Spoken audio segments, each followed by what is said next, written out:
Hey guys, welcome to another video. Today we're going to be going over the Tiger 2 and its development and combat. And the combat section is going to be done by a very special person that was probably given away by the title of the video, but act like you're surprised when we get to it. But before we get to all that, I would like to advertise my Discord. We have a Discord for the channel, and everyone that's in it is awesome, and you can join it and also be awesome. And also, if you enjoy the video, subscribe and like and comment your favorite tank. It doesn't have to be German. It can just be your favorite tank, I guess, because commenting really helps the algorithm. And the algorithm hasn't really been liking my videos recently. So do that, please. Thank you. And now we'll get into the development of the Tiger 2. Or the Kozen Tiger. I don't know how to pronounce that. Today I'm going to be starting things off with development.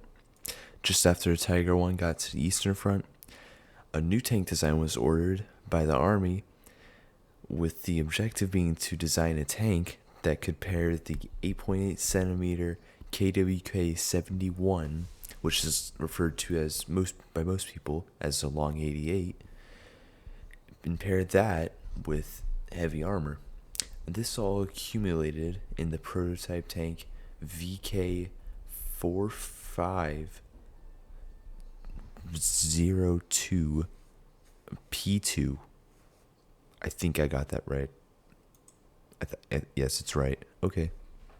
Personally, I don't really like how the VK4502P's turret looks in general, but it isn't a bad turret objectively, but it's just not good because it can be penetrated by the Soviet 122, which was coming out in massive numbers around the time that the Tiger 2 came out, or got off the production line finally, in around the 1944 area with the IS-2 and a lot of the ISUs and stuff like that. A lot of them had massive guns that could easily penetrate this, and it's a pretty big weak spot, seeing how it's in the entire turret face. It's kind of like the Panthers, where it has this roundness to it, where even if they shoot low and don't hit that very front part where it's not sloped, it will bounce down into the top of the hull, and it'll just make it even more easier to penetrate it, or penetrate the tank, and it's just not good.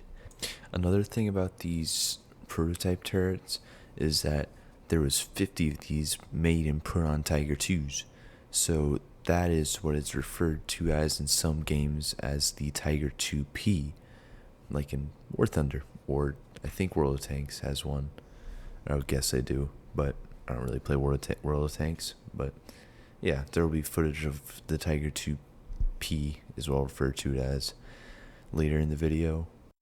The sarin term was drawn up on August 19th, 1942, not 92. I don't know why I was thinking about that, but also known as production turret, that was put on the other 439 Tiger 2s. The front of the turret had 180 millimeters at 10 degrees, with the sides being 80 millimeters at 25 degrees, and a slightly sloped shape shown on the screen right now.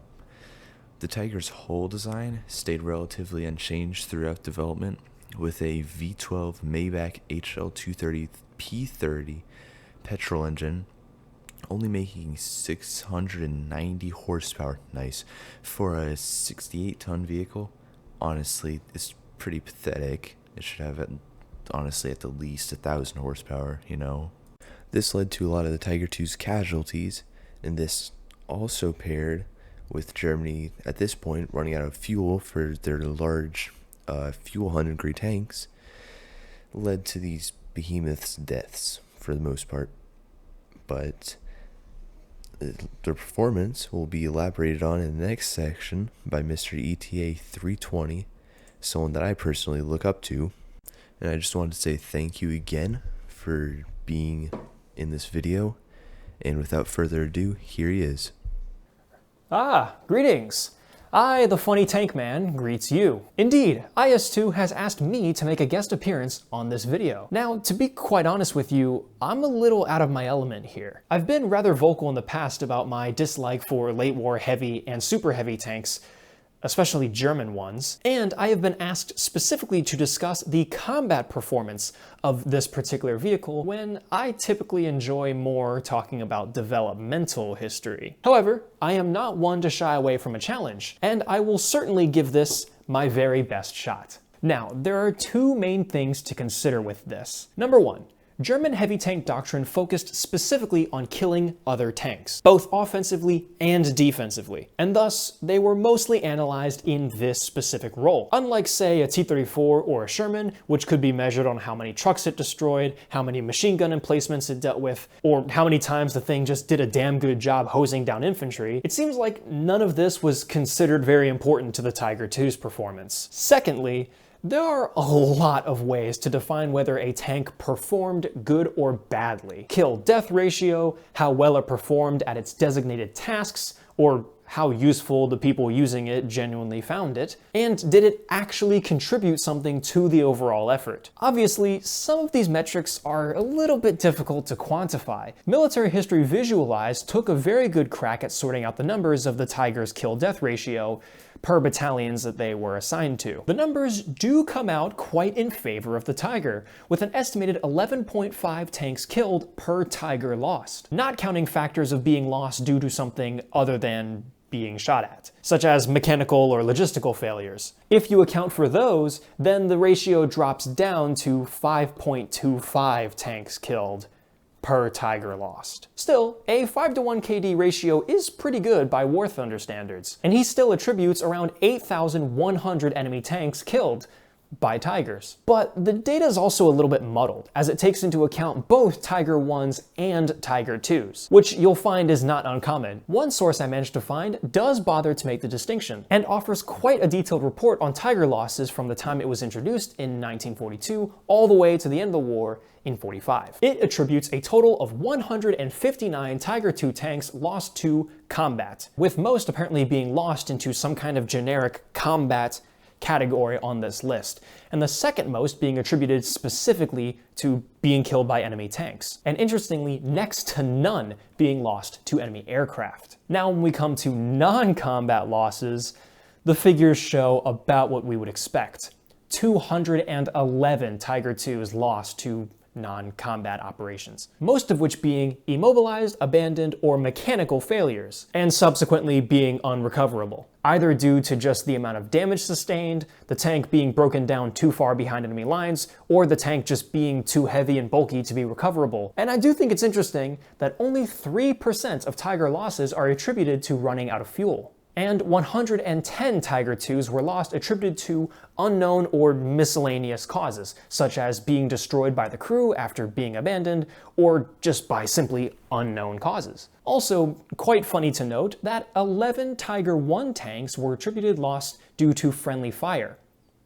Seems like Tiger tanks are hard to ID, not just for the Americans. Now, if you want to be a nerd, you can go and check out these charts for yourself. It actually breaks down the Tiger losses, Tiger 1 versus Tiger 2, even year by year, month by month. I won't go too in detail on it right now, but I do think it's interesting to note that the Tiger 2 suffered the most combat losses during its second and second to last months in service, and its non-combat losses actually stayed pretty low for about the first 5 months or so, but then spike up suddenly in January of 45 and never recover. Now, if we really wanted to keep our heads bogged down in the numbers of all this, we could go on and on about the Tiger's 150 millimeters of armor sloped at 50 degrees, or the 8.8 centimeter L7 gun, which was basically the old 88 but even better, look, there's no doubt that the Tiger II could have eaten Sherman 76s and T-34-85s for breakfast, and still have room for an IS-2 later if it was feeling lucky. And there's no doubt that the Tiger II was virtually impenetrable from the front. There is the famous claim that the Tiger II was never penetrated frontally during the entirety of World War II, but considering the fact that the tank was really only there for Germany's last hurrah, and was only produced in the less than 500 units range, I wouldn't consider that to be a terribly important measurement. So to hell with the numbers. What was the practical effectiveness of the Tiger II? Well, data on the Tiger II against anything other than tanks is hard to come by, which makes sense. I personally would think that an 8.8 centimeter cannon of any type would be pretty effective against infantry and soft targets. And when it comes to things like infantry support, it's often less important to get bogged down in the minor details. As long as it moves and as long as it shoots, it can support infantry. I have no problem believing that the Tiger II was effective in this role. More effective than a Sherman, though?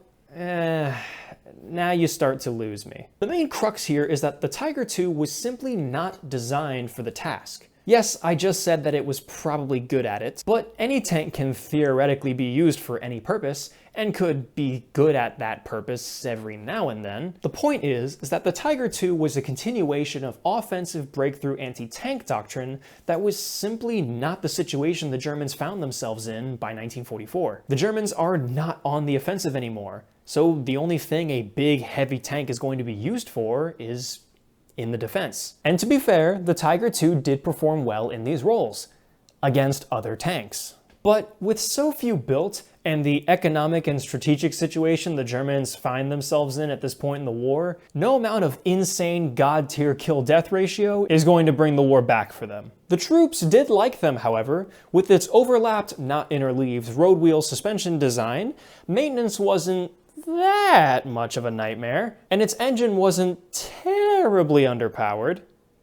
Okay, yeah, it was pretty underpowered. But the crews felt safe in it, and they knew that they could do a lot of damage with it. Morale surrounding the Tiger II was probably very high, although that's probably due to the fact that a lot of them were given to the SS, who were most definitely high on copium and Pervitin by this point of the war. So, in conclusion, was the Tiger II an effective tank? Yes, I would say it was.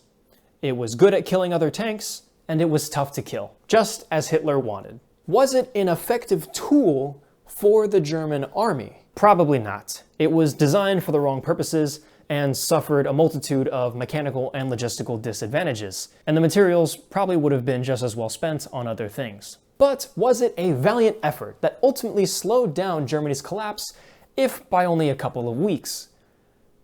Not on its own. Certainly not. So I hope that gave you just a little bit of a better picture on what the Tiger II actually did for Germany in World War II. Thank you, IS-2, for thinking of me and promptly assigning me a topic that is way out of my area of expertise. And with that about wraps it up. Thank you for watching until now, if you are. I think the video turned out amazing.